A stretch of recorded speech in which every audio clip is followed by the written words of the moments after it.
Welcome, everyone. I'm Dana Peever, decision expert, author, speaker, and podcast host. You're listening to the Wildly Courageous Women podcast. More women than ever are faced with challenging decisions on a regular basis. I am so privileged to sit down with them to discuss exactly what they've gone through and how they've come out the other side, realizing their wildest dreams. I'm sure you'll be able to relate. And don't forget to stay to the end to take advantage of my latest free gift. Let's get started. Hello, you wildly courageous women, you.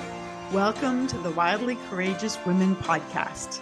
I'm Dana Peever, decision expert, and as always, we're here talking about decisions that have been made in our lives that were courageous or impactful or changed the course of our life, or even one that we maybe wish we could go back on. Each week, I join you twice, once with a guest and once solo. Today, I'll be sharing an impactful decision that I've made in my life. Since I've been studying the science of decision-making for over 30 years, the majority of my life's decisions have been made very intentionally using my 5-step DecisionSmith system and app. I'll walk you through all my thoughts behind the scenes. But before we get started, I want to remind listeners to stay to the end to get access to my latest freebie. Okay, we're going to take this step by step. And actually, the decision I'm going to talk to you about today is one that I made repeatedly over many years. So we're going to talk today about deciding to bring a pet into your home. And when we talk about pets today, I'll be talking about dogs and cats and fish and frogs. I think those are the main animals that we've had over the past 20 years. So I'm going to take you back to when my husband and I first moved in together. We had our first apartment, and he was still working nights at that job. And he was a little worried that I was, lonely and didn't always have someone to spend time with. So we decided at that point in time to get a cat. Now, there were a few things that were weighing on that decision. And one of them is the fact that I'm very allergic to cats. So we had to decide whether or not that was something that we wanted to take on. Ultimately, we decided that, I would take medicine. And obviously, after a time with cats, I would build up a tolerance to their dander and not be so allergic. So we agreed that that was what we would do. So we got that cat, and his name was Nebuchadnezzar. We called him Naboo for short. And he was a great cat. He was an orange long hair. But we played fairly roughly with him as a kitten, and he became a pretty rough kitty overall. That didn't factor in until a little bit later on when we had kids, but I'll get there. We decided we enjoyed Naboo so much that we wanted to bring another cat into the fold, so Naboo had company. But I remember feeling at the time how much love I had for this cat, this initial Naboo. I didn't know if there was enough room in my heart to introduce another cat. I didn't know if I would be able to have enough love left over to get this second cat. We did, and his name was Darius, after Darius Rucker from Hootie and the Blowfish. And Darius was a calmer cat than Naboo. He was short hair, still fluffy though. He was like kind of a beigey color, both tabbies. And he was a great addition to our home. When we bought our first house and then built our second house and started having kids, that's when the topics of pets started to creep back into our lives. So I remember when our son was just a baby and he was crawling around on the floor, and he reached out to pet Naboo or to grab him or something that a child is going to do. And Naboo, turned around and I can't remember if he swiped at him or just like gave him a little nip on the hand. There was no puncture wounds, no blood or anything like that. But, it really triggered something in me, um, you know, having to decide what to do about this situation. And at the time, my aunt and uncle were both vets. And I called my aunt to say, hey, what do you probably see situations like this quite often. What do you do? And she said to me that she was aware of how much I loved Naboo, but could I compare that love to my child? And how would I feel if that cat um, ever swiped my son, say, across the face and left him with a scar for the rest of his life? How would that make me feel? And for me, that was the deciding factor with whether or not we would keep Naboo. It wasn't practical for us to try and keep the cat and the child separated. And luckily, at that point in time, my husband's parents were willing to give Naboo a home. They lived out in the country, and there weren't any young kids or any humans around that didn't know how to act when there was a cat around. I've been remiss. There were a couple times outside of that incident with my son that Naboo caused us some strife. I remember the day we were moving into our first house from our apartment, and we had the door off the basement because we were moving furniture down there and it wouldn't fit with the door. And so Mike's mom had, we'd asked her to hold on to the cat so he wouldn't escape. And she did, and he didn't like that very much. And he actually bit the fleshy part of her hand, right, like under her baby finger. And it was infected, and he wound up having to be quarantined, and it was a disaster. And then I remember another time when Mike's aunt and uncle came to visit us, and you could pet Naboo no problem while you were looking at him. The minute you looked away, he would bite you and bite hard. So I think that's what happened with Mike's aunt. She bent down to pet him, and she was, he was loving all the attention. And then she looked away to talk to someone, and he went in for the kill. He bit her. Excuse me. So she bent down. Actually, no, you know what? It was his uncle that was petting him. And when his uncle looked away, Naboo bit the uncle. And the aunt bent down to shake her finger at Naboo and say, bad kitty. And when she did that to him, Naboo bit her too. So, that day, aunt and uncle both left with bite marks from our cat. So it wasn't just the close call with my son, but that was the final straw.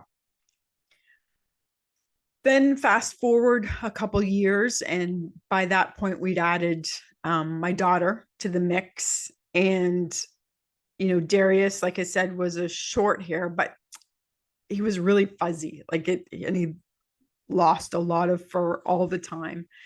And at that point, my daughter would roll over on her blanket on the floor, and how they drool. And in her drool, she would be caked with cat hair. And I vacuumed all the time. And I just got to a point where I couldn't do it anymore. It was between my sanity, keeping the house clean and looking after two young children, and having this cat. And luckily enough, again, Mike's brother had always said, if you, have any reason not to want Darius, I'll take him, because Mike's brother had Darius's sister as well. So off Darius went to Mike's brother's house. So for a time, we didn't have any pets in the house, and the house was clean, and there wasn't any responsibility falling on anyone's shoulders to take care of any pets. As the kids got older, they were, interested in having some pets of their own. And, cats and dogs always came up. But that's a huge commitment. And So we tested the waters slowly. I remember my son had some dwarf frogs that he just kept in the bathroom, and they were adorable. They both had fish. And again, those were easy to take care of, easy to maintain. We traveled quite a bit as a family. So, we always needed to get somebody to come and look after um, a pet, regardless of what it was, while we were gone. So those were the easiest ones to ask people to look after in our absence. So then fast forward another few years, kids were probably 4 and 6. I can't remember exactly the ages they were. But we had started talking about getting a dog. And there were so many factors that I was considering um, getting a dog. First of all, I mentioned I'm allergic to cats. I'm also allergic to dogs. Um, they lick me or rub up against me. I break out in hives. My eyes get itchy. I get stuffy. It's just not a comfortable spot for me to be in. But I was willing to consider, developing a tolerance to a dog over time to allow my kids the opportunity to, have a dog in the house and, grow and with that dog and love him or her, whatever we wound up getting. So we started looking and we found this adorable puppy and we brought him home New Year's Eve one year. And, the things that we had taken into consideration were, size and health of that breed of dog. We talked about who would be walking the dog and be responsible for um, feeding and taking care of the dog. And we all agreed that we would pitch in to assist with the needs of this pet. So yes, we went ahead and got the dog. And and I loved Sadie. She was adorable. She was actually a part greyhound, part lab, and she was brindle. So she was like black and brown, stripy, and she looked like a dingo. She was a very, very unique looking dog. And as she grew, she had very much had the body of a greyhound, but a much thicker face with the lab component to her. But one of the things that she wasn't good at, because she was so fast and she was so strong, was walking on a leash. And we did training and we tried to get her to be able to walk well, but she just never did. So one of the things we had considered as we were getting a dog was that ultimately the kids would be able to assist in walking the pet on a regular basis. And unfortunately, that didn't happen with Sadie. The kids weren't strong enough to be able to take her for a walk. I worked from home, and the onus of looking after the dog started to fall squarely on my shoulders. I was the one who made sure that there was always food for her. I took her for walks while I was home. Mike took her for walks when he was um, home after work and that type of thing. But that felt very sporadic. I felt like the onus of taking responsibility for the dog fell on my shoulders. If we were going away, I had to find somebody to look after them, or look after the dog for a week. I took her to the vet. I collected a poop sample to take to the vet to make sure she got tested. Whatever meds she needed, I got them and made sure she had them daily or weekly or whatever it was. It was just something that we had all agreed that we would share the responsibility of, and it didn't happen that way. So maybe I was a little jaded. And I feel like I was the person in the family that wanted a dog the least. And here I was looking after this animal that I was allergic to. So we had a cleaning lady at the time, and she loved Sadie, loved her, and they get along really well. And I remember we were away on a trip one summer, and while we were away, we had hardwood put into our family room and our entire upstairs when we were gone. And we pulled into the driveway and we had picked up Sadie. And the man who had installed the flooring for us was still packing his tools in the driveway. So that's how fresh the floor was. And Sadie ran in the house and ran upstairs, and where there would have normally been carpet at the top of the stairs where she could catch her footing, there wasn't. And she ran to the top of the stairs and couldn't stop. So with her big claws, she scratched her claw prints into a 2x2 area at the top of my stairs. And unfortunately, that was the last straw for me. I called our cleaning lady and I said, "Would you like Sadie?" And she came and got him. She came and got her a couple days later. And I know I was persona non grata for a long time in the family. But at the same time, I was done. I couldn't do it anymore. I was trying to take care of a family and a house and a career and all of the things that come with, raising children. And it was too much. And we were lucky that Sadie had a good home. And I have to stress that with all of these animals, had we not found them a suitable home to go to, they would have stayed with us until, proper arrangements were made. And I need to stress that. So after that, I wasn't really keen on any more animals in the house. And it was a topic that came up often. So at one point, we had the opportunity to, let's call it foster a dog. A friend was leaving the country and had a small dog and was going to be away for a finite period of time. And I agreed to, with the permission of the family, to look after this dog for that period of time, knowing that there was an end date, knowing that someone else was coming back to take care of this dog after we'd given it some love.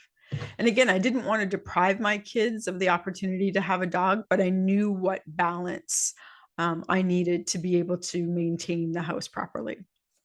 So my friend decided to stay longer than she had anticipated, which was fine. We agreed to take the dog for another extra 3 months on top of that.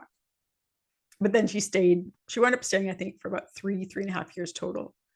So after the second or third delay of her return, we had a conversation, and she realized that a dog wasn't something that she was going to be able to have in her life anytime soon. So I asked her if she wanted me to start a search for a permanent home for this dog.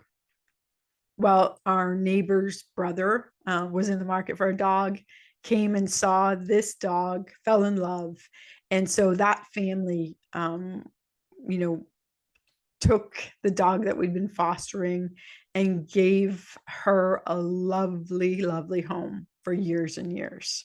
So again, another story where we ensured that a dog was going to a wonderful family. We fostered one more time after that. We'd seen a notice about a dog who needed a home because his older brother had recently had surgery and couldn't be bothered jumping around with a young puppy.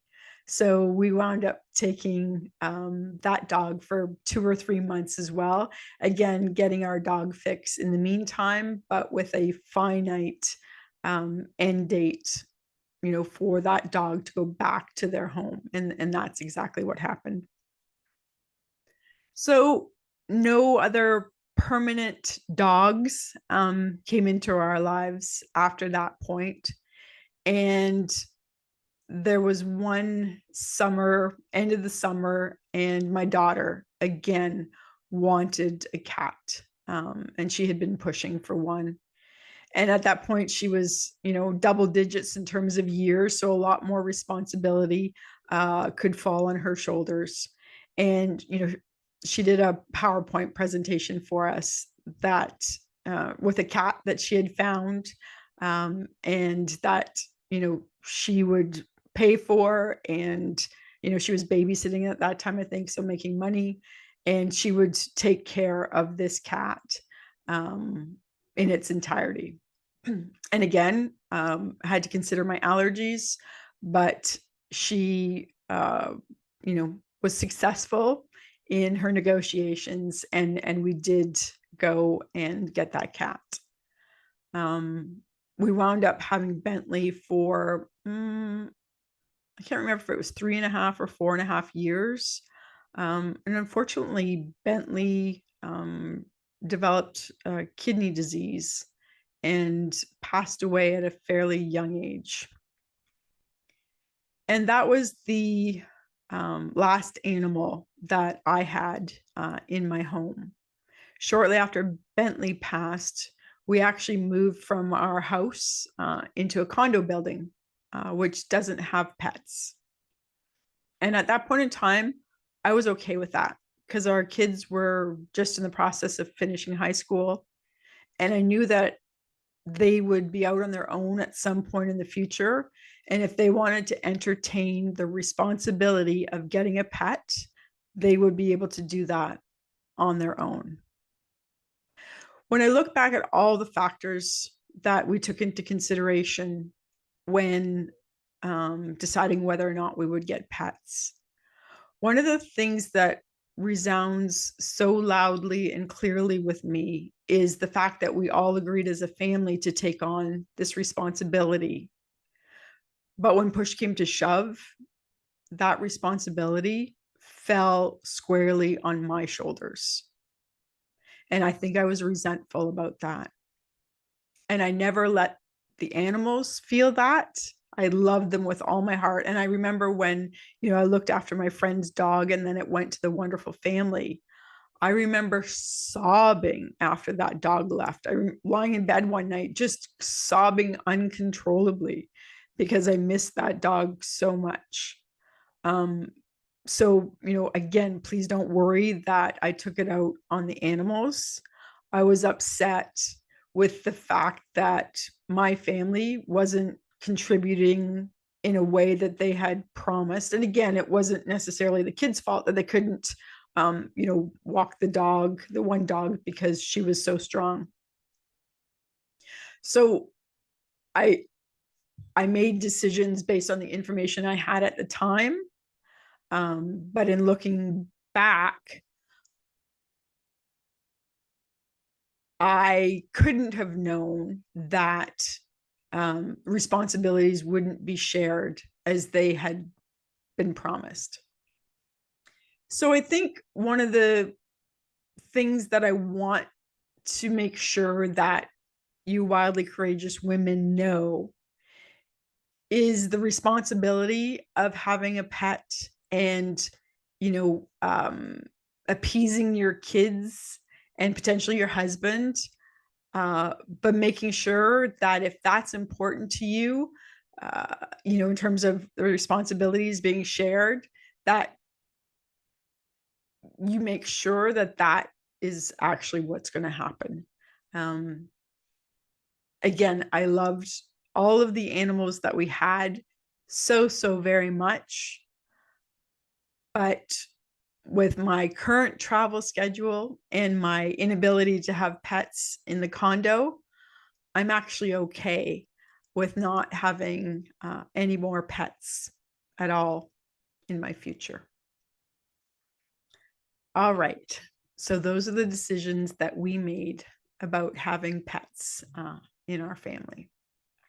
So to all of the listeners out there, thanks for joining me today. And if you're ready to realize your wildest dreams, come and join us in the Wildly Courageous Women Facebook group, where we're changing people's lives one brave decision at a time. I'm Dana Peever. Until next time, make great decisions and do life fun. Thank you for tuning in to this episode of Wildly Courageous Women. Keep listening to hear more stories of these incredible women realizing their wildest dreams. If you have a story to tell about a decision that you've made that has impacted your life, I'd love to feature you as a guest. Please get in touch and don't forget to grab my latest gift by clicking below. I'm Dana Peever. As always, make great decisions and do life fun.